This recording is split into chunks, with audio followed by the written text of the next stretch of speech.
রাতের অন্ধকারে বন্দুক নিয়ে পঞ্চায়েত সদস্যের বাড়িতে ভাঙচুর, মারধরের অভিযোগ বিজেপির বিরুদ্ধে। ঘটনার কথা অস্বীকার বিজেপির। এই ঘটনায় এলাকায় ব্যাপক চাঞ্চল্য। ঘটনাটি ঘটেছে হুগলির আরামবাগের মলয়পুর 1 নম্বর অঞ্চলে। তৃণমূলের অভিযোগ, একদল বিজেপি দুষ্কৃতী বাড়িতে গিয়ে হঠাৎ করে দরজা খুলতে বলে, তারপর মারধর করে, ভাঙচুর চালায়, এমনকি বন্দুক দিয়ে হুমকি পর্যন্ত দেখায়। আতঙ্কে পরিবারের সদস্যরা।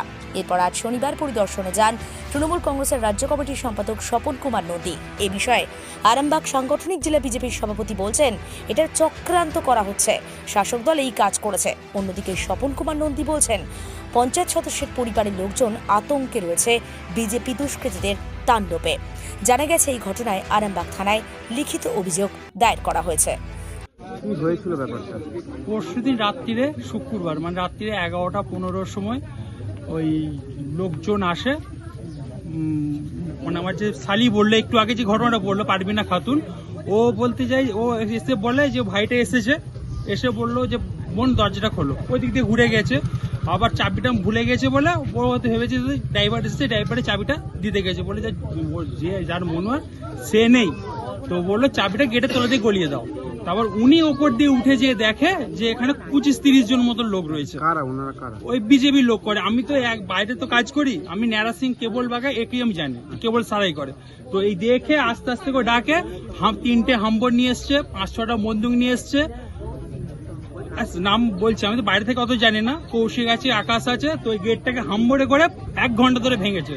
ভেঙে আমরা ওই দিকটা ছিলাম, আমাদেরকে তারা কাটিয়েছে, বলে চলে যা চলে যা। তো এবার ঢোকা পড়ে মনোয়ার ভাই ওই মানে সেলিম মল্লিককে টেনে বার করে, বলছে এই কি মানে বাঁচিয়েছে কেন মেয়েটাকে? বাঁচানোটা কি অপরাধ? একটা মেয়ে মানুষকে বাঁচানো কি অপরাধ? বাঁচানো তাহলে বলছে বাপের পায়ে গুলি কর, তাহলে ব্যাটা বেরিয়ে আসবে।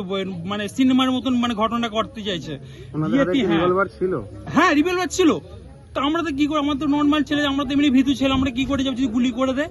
তো 3 তলায় ঢুকেছে। এইগুলো হচ্ছে আইসি বা ইনকাম ট্যাক্স অফিস হলে তবে হঠাৎ ঢুকতে পারে। একটা বিজেপি ছেলেরও ঢুকে পড়বে, মেয়েদেরকে ধরে টানাটানি করছে, বলছে কাঁচের বোতল ভেঙে ফেলেছে, পেটে ঢুকিয়ে দেবো। এইগুলোকে ঠিক কোনো অকেশন হলে বম পড়ছে, বিজেপি ঝামেলা হলে বম পড়ছে, এই করছে, বন্দুক দেখাচ্ছে। এইগুলো কি হবে? তারপর লাস্ট যাওয়ার সময় বলছে জান চেলাপাড়া ওইখানে চাঁদপাড়া, বলছে মেয়েগুলো তুলে নিয়ে রেপ করবো। তাহলে আমরা কি ভরসা আমার মেয়েগুলোকে, বউগুলো রেখে আমার পেটের দায়ে আমরা যাবো? আপনারা বলতে পারেন? এটা পার্টিগত নয়, কিছু নয়, এটা ফ্যামিলিগত। এটা আমি চাইছি আরামবাগ থেকে যেন লালবাজারে ওপর মহলে যেন ঘটনাটা যায়, আর এটা নিয়ে ভালো করে তদন্ত হোক। যেন কেন সবসময় আমরা ভয়ের মধ্যে থাকবো? টাকা নিয়ে ঘর আসবো বাজার থেকে, একটা ভয় পাই যে সন্ধে হয়ে যেতে হতেই পারে, ট্রেন গাড়ি মিস হতেই পারে, তো টাকা নেওয়া ভয় পায়, বাজার যাবো ভয় পায়, হুমকি মারবে। তাহলে এগুলো কি? তাহলে একটা মানুষের ওপর যদি মোজাফফরের মেম্বারের উপর চাপ পড়ে, সে কত সামলাবে? 5টা মানুষ 5টা খারাপ হতেই পারে, 1-এর পর 2, 3-এর পর 4 চাপ পড়েই যাচ্ছে। তাহলে আপনার নাম? আমার নাম মোহাম্মদ আরহান আলী, আমি এখানকার জামাই। আমাকে একবার বলেছিল গাম ছাড়া করে দেবো। এই জায়গাটার নাম? এটা মলাইপুর ডানচালাপাড়া। আমি এখানে শ্বশুরবাড়ি, এখানে আমি থাকি। আমার আদি বাড়ি হচ্ছে ভালিয়া নারায়ণপুর তেলো। 11:15 বাজবে। ওটা পরশু দিনকে রাত্রে। আর তখন এবার আমার ভাইরা সেই মাত্র এসছে। আমি ভাবছি যে আমার দাদার একটা ড্রাইভার, সেই জন্য হয়তো ডাকছে দাদাকে। দিয়ে আমি বলছি যে দাদারা নাই, তুই চাবিকাঠিটা এইদিকে দিয়ে যা। তখন দেখছি 1জন থেকে 5 জনের কথা শুনতে পাচ্ছি। তখন আমি এই সাইড দিয়ে না বেরিয়ে ছাদ থেকে দেখছি নাকি এখানে 25 জনের মতন দাঁড়িয়ে আছে। তারপর আমি ঘরে যেয়ে বলি, দিয়ে আমার আব্বা আসে, আমার ভাই ওপর থেকে বলছে যে তোমরা এইসব ভাষা বলছো কিসের জন্য? দিয়ে তারা তখন দিয়ে এত উন্মাদ হয়ে যায়, তা মানে ওদিকে থামানো যায় না। তারপর ওই ছেলেগুলোকে আমার বাবা এসে মানা করছে যে ওরা বাড়িতে নাই, কেউ নাই, দিনের বেলা আসবে, এত রাত্রে কেন এসছো, কি জন্য এসছো, এরকম বলতে থাকে। তারপর ওরা এত উন্মাদ হয়ে যায়, চারিদিকে ভাঙাভাঙি শুরু করে দিয়েছে। করার পর তারপর আমাদের বাড়ির সবাই মানে হয়ে যায়, উঠে পড়াতে ওরা এই গেটটা ভেঙে পুরো 3 তলা পর্যন্ত গেছে। আমি এত মানা করছি যে আমার ঘরে ছোট বাচ্চা আছে, তোমরা ওরকম করুনি। কি কারণে? ওই যে বলছে কেন বাঁচালো, নাম বলো। ও দেখেছে, ও সব জানে, ও জেনে শুনে করেছে, এই সব মানে কথা বলেই যাচ্ছে। ছিল মানে আমি অনেক ছিল, সবাইকে চিনি না, যে কেবলবাগে আমাদের এখানে ও ন্যাড়া ও ছিল, আর মানে নাম জানিনি, ওদিকে আমি মুখ চিনি সবাই। অসীম ছিল, আকাশ বাগ। আপনার নাম? আমার নাম পারমিনা খাতুন, বাড়ি? এখানেই বাড়ি।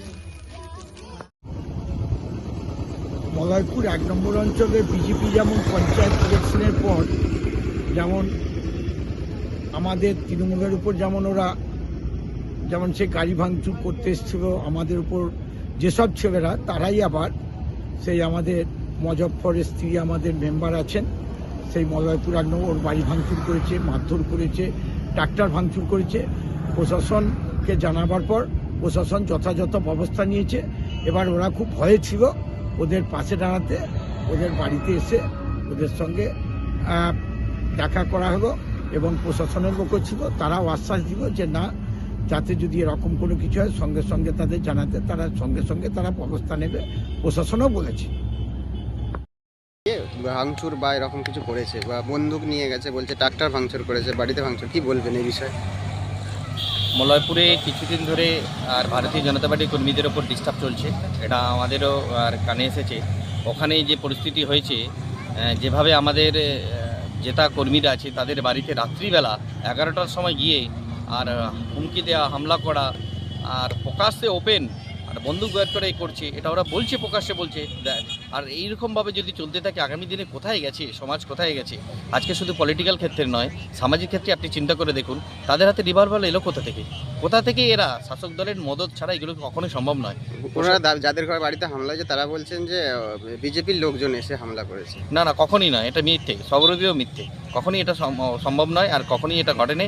ঘটনা যেটা ঘটেছে তারা পুরো সম্পূর্ণভাবে সরকারের আশ্রিত, অর্থাৎ টিএমসির আশ্রিত দুষ্কৃতী, যাদের হাতে এই ধরনের আর মারণাস্ত্র আছে, তারা নিয়ে হুমকি দিচ্ছে, ভয় দেখাচ্ছে, আর বাড়িতে গিয়ে হুমকি দিচ্ছে, ভাঙচুর করছে।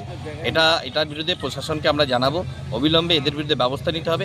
প্রকাশ্যে ওনারা কী করে রিভলভার নিয়ে হুমকি দিতে পারে, এই বিষয়ে আমরা আর প্রশাসনকে সচেতন থাকার জন্য কথা বলবো। এনসিপাল অটো প্যালেস, এখানে পাবেন উন্নত মানের হিরো, হন্ডা এবং টিভিএস কোম্পানির বাইক। বিশেষ অফার চলছে, আজই যোগাযোগ করুন। দিঘরা, নতুন বাজার, বালি, গোঘাট, হুগলি। যোগাযোগের নম্বর 8900011146। দেরি না করে আজই আসুন।